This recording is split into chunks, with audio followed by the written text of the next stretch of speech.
My middle school classroom was like a battlefield, and it was a battle that I was losing. Every single day, I walked into the classroom and I did everything that I could think of and that I could possibly do in order to engage students. I pulled out every single trick in the teacher playbook, and absolutely nothing changed. And I got to be honest with you, I was on the brink of walking out.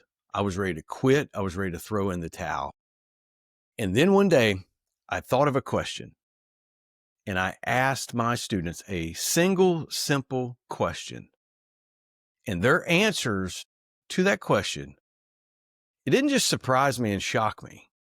It changed my entire perspective, and it changed my entire approach to teaching. You're going to have to try to picture this. 7th grade civics class, and I had prepared what I thought was a masterful presentation on how our country came about. To me, it was important. It was important to our founding fathers, and I felt like it should be important to our students. But as I looked out across the classroom, their eyes were completely glazed over. They weren't any more interested in what I was talking about than the man in the moon. The thing that struck me, though, is that it looked to me like it was more than just boredom, because they sit there, they had their arms folded, they pulled their hoodies down, around, their eyes so I couldn't see them. And they didn't respond. They wouldn't engage in any way whatsoever.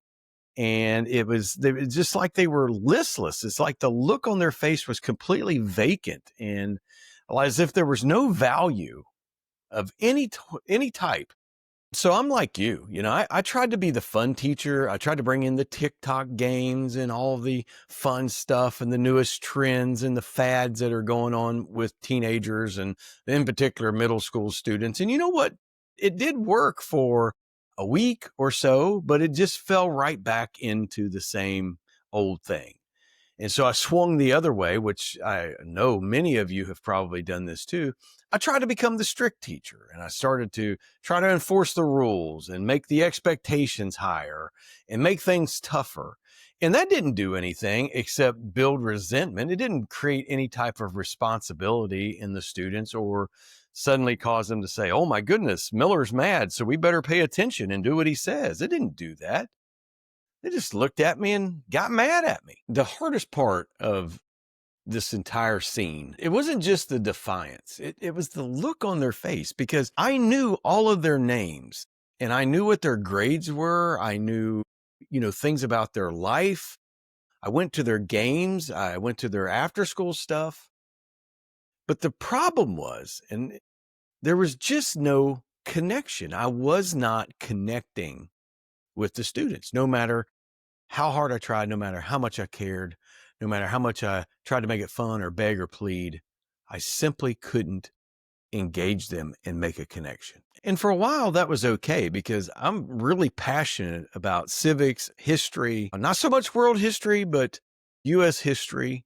And that kind of drove me along. But whenever I saw that the students that I was in charge of instructing didn't care about what I was saying, or seemingly didn't care about me or the efforts that I was making, over time, I lost my passion. And I remember vividly thinking to myself, I cannot do this for another 2 weeks, let alone for the next 20 years. And I firmly came to the conclusion that something, I don't know what it was or what it needed to be, but something was going to have to change. And so the breaking point finally came whenever we were working on a project, a group project, and it was supposed to be a time where they worked with their peers to develop some outlines of what it was like to develop the United States Constitution and the development of our country. And right there in the middle of it, one of my kids took a paper from another kid, wadded it up into a ball, and threw it right at another kid. And I just simply snapped right there in that moment.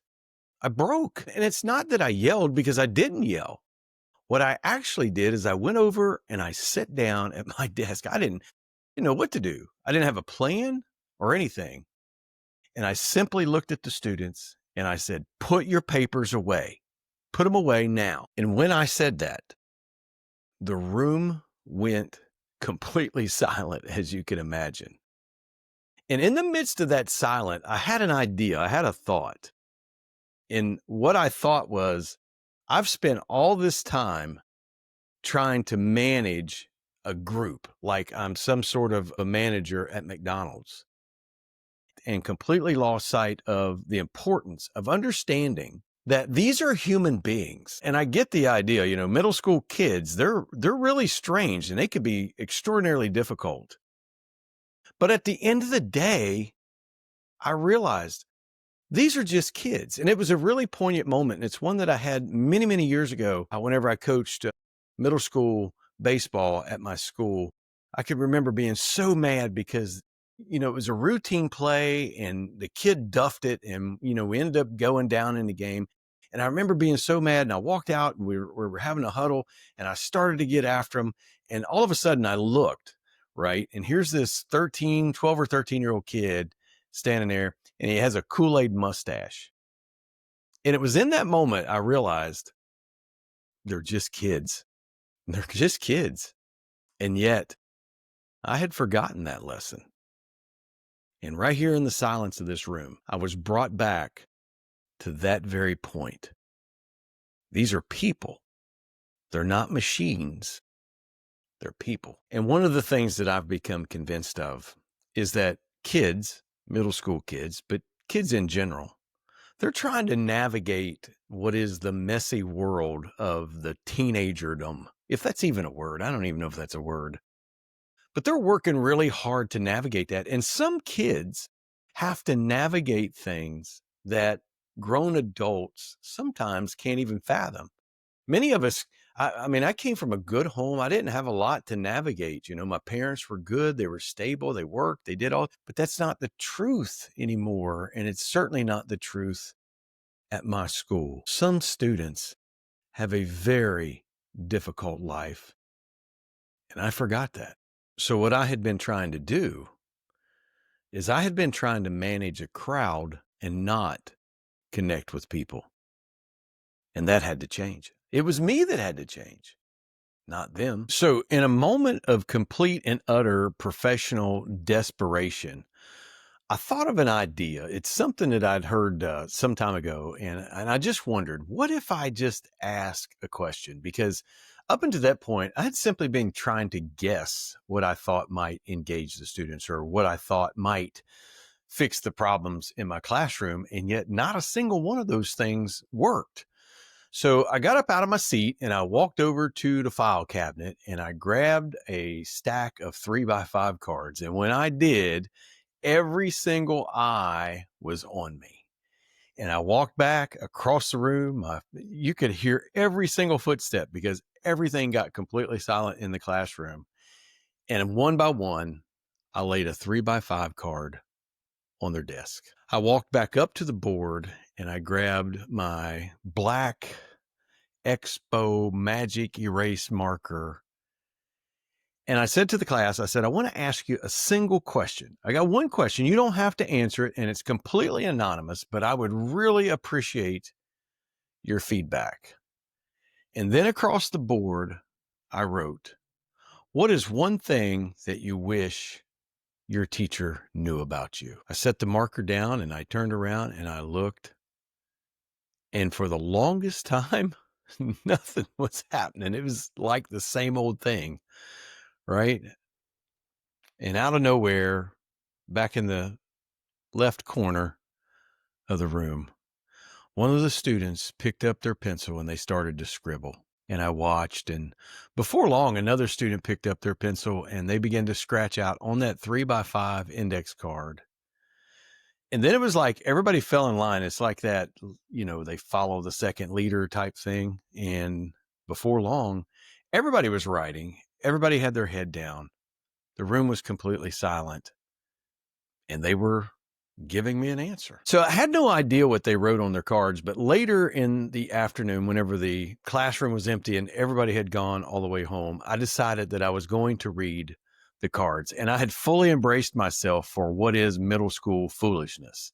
I fully expected to be able to read a card that says, I wish you knew I could burp the entire alphabet, or, my dog ate this, that, or the other night. I fully expected that, but I did not expect what I actually got. I picked up the very first card and it said, I wish that you knew that my parents were getting a divorce and it's really hard for me to come to school. I read the next card and it said, I wish that you knew that I had dyslexia and that I'm not dumb. And every time you call on me to read, I just freeze up. I can't do it. Another card said, I wish you knew that I ate lunch alone and that people pick on me and they bully me and I really don't have any friends. And yet another card said, I wish that you knew that every single time you call on me that my brain freezes up, my anxiety kicks in and I simply can't even remember my name, let alone what it is that you asked me. And as I went through the cards, it was just one right after the other of all types of different things that it never would have occurred to me were going on in the lives of the students. And I want you to know that they weren't all negative. There was at least one who said, I wish that you knew that I had written a short story and I'm extraordinarily proud of it. I'd like to share it with you. And another one said, I wish you knew that my soccer team finally won the championship game and it was a big deal, but you don't know anything about it. And I wish you knew about that. And as I read through the cards, I had two overwhelming emotions. Number one, I was extraordinarily ashamed. I was ashamed because I didn't treat my students like human beings. It's not that I mistreated them or anything like that. It's just that I thought that they were supposed to respond because I was the teacher or because I told them or because they saw how passionate I was about the subject. And that just simply wasn't the case. And I was ashamed of it. But I was also filled with a lot of empathy. All of a sudden, they were humanized. And what I learned in that moment is I learned that this is not a battlefield. And those looks and those stares and those hoodies, that was armor. And it's the armor that is carried today by the modern day teenager. The next day when I came to school, I avoided the temptation to make a grand announcement or to call attention to the 3x5 cards and all the different things that I learned. Instead, what I did is I just subtly tried to shift my actions. So on the one hand, whenever I walked in and I saw students, it's like, hey man, it's great to see you. What's going on? Let's talk about today. Let's talk about what's going on in your life today. Right? On the other hand, it was extraordinarily important to me that I provide the proper accommodations for a student that I didn't even know had dyslexia. How I missed that because the IEP is right there in his file, but somehow I had overlooked it. And so I got the proper recordings and things for that student so that they could learn. I also started a weekly lunch bunch for all the students that either didn't want to go in the cafeteria because they felt like they were outcasts or because they didn't want to eat alone. I gave them a place where they could come, where they could sit and where they could eat. And it was extraordinary, the conversation that took place in my room on those days. So another thing I did is I started taking some of the music from their students' favorite bands and modern day bands, and I started to incorporate them into some of the literature that we used. The transformation that took place in my classroom, it didn't happen immediately. And it didn't make the job any easier. Teaching is hard, and it's always going to be hard. But it did create a transformation. And what was so cool is that over time, I was able to watch those unfolded arms come unfolded, the hoodies come up. I could see their eyes. They were fixed on me and they were fixed on our subject matter and they were engaged. And that's because I went from managing a group and trying to manage people to creating a community.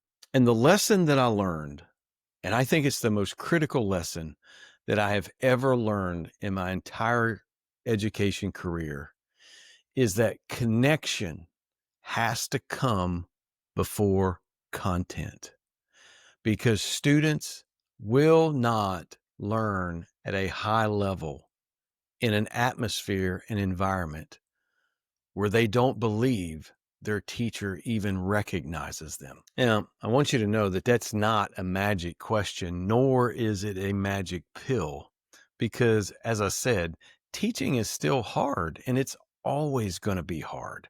But that question opened up the opportunity to connect with students in a way that I had previously been unable to connect. But what it did do is it gave me kind of a master key. to my students. And it caused me to understand that my students, in fact, all people, we carry inside of us all kinds of hurts and all kinds of victories.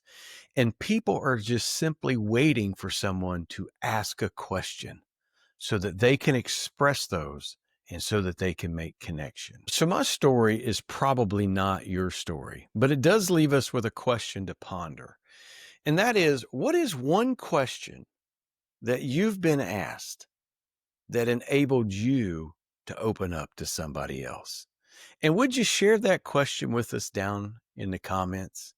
And if you haven't already, but you've been inspired by this story, would you go ahead and subscribe? And I think YouTube wants you to watch one of these two videos.